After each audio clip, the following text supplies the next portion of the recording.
नमस्कार, मी दीपक पाटणकर. संस्कृत मैत्र या यूट्यूब चॅनलमध्ये आज आपण बघणार आहे ती हितोपदेशातली एक गोष्ट. मी म्हणलं तसं हितोपदेश काय किंवा पंचतंत्र काय, याच्यातून आपल्याला नीतिशास्त्राचा पाठ मिळतो. सोप्या शब्दामध्ये व्यवहार ज्ञान मिळतं. व्यावहारिक शाणपण हे ग्रंथ आपल्याला शिकवतात आणि ते अतिशय सोप्या पद्धतीने शिकवतात. हे या ग्रंथांचं वैशिष्ट्य आहे. आज जी गोष्ट बघणार आहे ती मैत्रीच्या दृष्टीनं खूप महत्त्वाची आहे.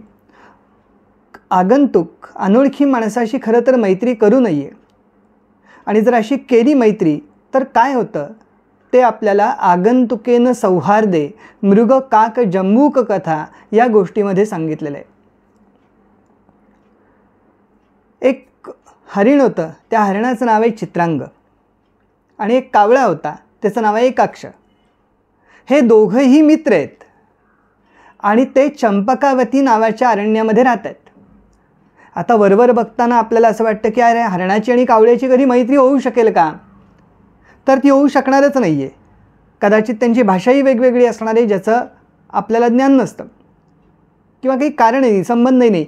परंतु कावळ्याची आणि हरणाची मैत्री होऊ शकत नाही हे सुद्धा ज्यांना समजत नाही त्यांच्यासाठी मुळात या गोष्टी रचल्या गेल्या, त्यांच्यासाठी या गोष्टी लिहिल्या गेल्या. आणि ते अत्यंत सोप्या पद्धतीनं सांगितलं की कावळ्याचं नावसुद्धा किती छान आहे बघा, एकाक्ष.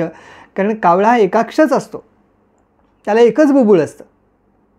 आणि हरणाच्या अंगावरती आश्चर्यकारक पद्धतीचं परमेश्वरानं लेणं दिलेलं आहे. त्याचंही नाव चित्रांग, की ज्याचं अंग आश्चर्यकारक आहे असा तो चित्रांग आहे. आणि या दोघांची अतिशय चांगली मैत्री असते. पण त्या मैत्रीला कावळा नेहमी जागत आलाय, हरिणही जागत आलंय. पण एक दिवस असं घडलं की हे धष्टपुष्ट हरिण बघून एका कोल्ह्याच्या तोंडाला पाणी सुटलं. त्या कोल्ह्याचं नाव आहे क्षुद्रबुद्धी. ह्या हितोपदेशातली आणि पंचतंत्रातली नावंसुद्धा इतकी सार्थ असतात ना, अनवर्थक असतात, की या क्षुद्रबुद्धी आहे की ज्याची बुद्धी क्षुल्लकच विचार करणारी आहे असा तो कोल्हा. त्यालाही धष्टपुष्ट हरिण बघून त्याच्या तोंडाला पाणी सुटलं आणि त्यानं विचार केला आपण या हरणाशी मैत्री करावी. त्या कोल्ह्याला फिरताना बघून त्या हरणानं विचारलं, तू कोण आहेस? तो म्हणाला, मी क्षुद्रबुद्धी नावाचा कोल्हा आहे आणि आयुष्याला कंटाळलो आहे आणि आता मला जगण्याची काही इच्छा नाही, कारण मला जगात कोणी मित्रच नाही आहे. असं म्हणल्यानंतर त्या हरणाला बिचाऱ्या कोल्ह्याची दया आली आणि तो म्हणाला, आपण मैत्री करूया, मी करेन तुझ्याशी, मैत्री करायला तयार आहे. आणि त्याच्या स्वार्थाच्या हेतूचा विचार न करता हरणानं त्याच्याशी मैत्री करण्याचा प्रस्ताव मान्य केला, त्याच्याशी मैत्री केली. आणि नवीन झालेल्या मित्राला घेऊन तो आपल्या राहण्याच्या ठिकाणी आला. आता त्याच्या राहण्याच्या ठिकाणी असणारा जो एकाक्ष नावाचा त्याचा मित्र आहे, कावळा आहे, त्यानं बघितलं आणि हरणाला विचारलं, मित्रा हे काय? हा कोण आहे दुसरा? कोयम द्वितीय हा दुसरा कोण आहे? हरणानं सांगितलं, हा आपला नवीन मित्र आहे. हरिणानं कावळ्याची परवानगी घेतलेली नव्हती, पण म्हणताना हरिण असं म्हणते की हा आपला नवीन मित्र आहे. तेव्हा तो म्हणाला, तू याच्याशी मैत्री करू नकोस. हे त्यानं त्या कोल्ह्याच्या तोंडावरती कावळ्यानं सांगितलं, कारण कावळा हा त्या हरणाचा खरा मित्र आहे. कारण भक्ष भक्षक योहो कीदृशी मैत्री. तो म्हणतो की तू भक्ष आहेस, तू खाल्ला जाणार आहेस, आणि तो भक्षक म्हणजे खाणार आहे, यांच्यात कधीही मैत्री होत नसते. थोडक्यात तू त्याच्या भूलथापांना बळी पडू नकोस, तू याच्याशी मैत्री करू नकोस. आणि एक फार चांगलं वचन, फार चांगला विचार, फार चांगलं सुभाषित कावळ्यानं त्या हरणाला सांगितलेलं आहे. अशी सुभाषितं हे या संस्कृत वाङ्मयाचं आणि नीतिशास्त्राचं अनमोल लेणं आहे. तो असं म्हणतो, परोक्षे कार्यहंतारम प्रत्यक्षे प्रियवादिनम वर्जयेत तादृशम मित्रम विषकुंभम पयोमुखम.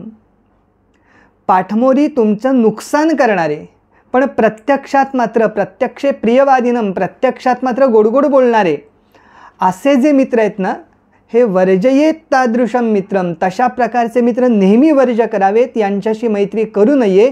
हे कसे आहेत? विषकुंभम, विषाचे कुंभ, विषानं भरलेले घडे आहेत, पण पयोमुखम, त्यांच्या तोंडाशी मात्र दूध आहे. त्या आपण फसतो. तू याच्याशी मैत्री करणं हे विषानं भरलेला घडा आहे, पण ज्याच्या तोंडाशी दूध आहे तसा आहे, तशी तुझी मैत्री आहे. हा आज गोडगोड बोलेल, तू त्याच्याशी मैत्री करू नकोस. शेवटी खाणारा आणि खाल्ला जाणारा यांच्यात मैत्री होत नसते. सतत आपण सावध राहिलं पाहिजे. आता हरणाला हे पटेल ही भीती जेव्हा कोल्ह्याला वाटली तेव्हा कोल्ह्यानं त्या कावळ्याला प्रत्युत्तर दिलं आणि म्हणाला, तुम्ही त्याला असंही सांगितलं की आगंतुक अनोळखी व्यक्तीशी अनोळखी पशुशी मैत्री करू नये, पण जेव्हा तुम्ही दोघं एकमेकांना भेटला होता तेव्हा तुम्ही एकमेकांना अनोळखीच होतात ना, मैत्री ही अनोळखी व्यक्तींमध्येच होते. मग ती कशी चालली? आणि दुसरं, तुम्ही मला पर्क करताय आणि हे हरिण तेवढं आपलं आहे असं म्हणता. हा विचार क्षुल्लक आहे, हा विचार उदार मनाच्या लोकांचा नाही आहे. आणि तो कोल्हा त्या कावळ्याला एक श्लोक ऐकवतो. तो असं म्हणतो, अयं निज परोवेती गणना लघुचेतसाम उदारचरितानाम तू वसुधैव कुटुंबकम. तो असं म्हणतो, अयं निजहा, हा आपला, निज म्हणजे आपला, पर हवा किंवा परका अशी गणना असा विचार कोण करतात? संकुचित मनाचे लोक, म्हणजे थोडक्यात तुमच्यासारखे संकुचित मनाचे लोक करतात. उदारचरितानाम तू, ज्यांचं चरित्र ज्यांचं हृदय विशाल आहे, ज्यांचं वागणं अतिशय चांगलं आहे, त्यांच्यासाठी वसुधा एव कुटुंबकम, पृथ्वी हेच एक त्यांचं कुटुंब असतं. म्हणजे सगळेच लोक त्यांचे आपले स्वकीय बंधू असतात. आता एका बाजूला कोल्ह्यालाही हे जे सांगायचं होतं त्याचं प्रतिपादन जे होतं ते हरणाला पटू लागलं. शेवटी हरिण असं म्हणालं की आता अलम विवादेनं वाद पुरे झाला बाबा, कावळा काहीतरी सांगणार, त्याचं प्रत्युत्तर तो कोल्हा देणार, यात ते हरिण गोंधळलेलं होतं. पण हरणाला हे कळलं नाही की तो वाद जो चालला होता तो हरणाच्या संरक्षणासाठी, त्याच्याच भल्यासाठी, त्याचा हितचिंतक मित्र असणारा, हितकाम असणारा सुहृद म्हणजे कावळा त्याच्या भल्यासाठी हे बोलत होता. पण हे त्या हरणाला कळलं नाही आणि कुठंतरी कळत न कळत तो हरिण हे त्या कोल्ह्याच्या जाळ्यात सापडत चाललेलं होतं. शेवटी कावळ्यानं असा विचार केला की आपण त्या मित्राच्या हिताचं बोलतोय, हितकारक सांगतोय, त्यालाच जर पटत नसेल तर आपण किती वाद घालणार आहे. आणि त्यानं असं म्हटलं की ठीक आहे, तू म्हणतोस ना वाद पुरे, तर वाद पुरे. हरिण म्हणाला, आपण तिघही एकत्र आनंदानं राहूया. आता हरणानं आत्मघात करून घेतलेला होता, पण कोल्हा त्याचीच वाट बघत होता. कावळ्याला हे सगळं कळत होतं, पण काही वेळेला असे होतं की आपले आप्तेष्ट, आपले मित्र, आपले सुहृद यांना त्यांच्या हिताचं सांगितलेलं पटत नाही.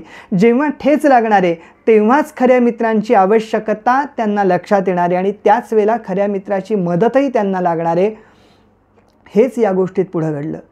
आत्ता मैत्री तर झाली, पण मैत्री झाल्यानंतर हरणावरती कोणतं संकट ओढवलं, कोल्ह्यानं त्याला कसं संकटामध्ये अडकवलं आणि मदत करायला कसा नकार दिला, हा सगळा कथाभाग अतिशय रंजक आहे. पण तो पुढील भागामध्ये बघू. आज तूर्तास इथंच थांबतो. आपण अजूनही हे चॅनल सबस्क्राईब केलं नसेल तर जरूर सबस्क्राईब करा, लाईक करा आणि शेअर करा.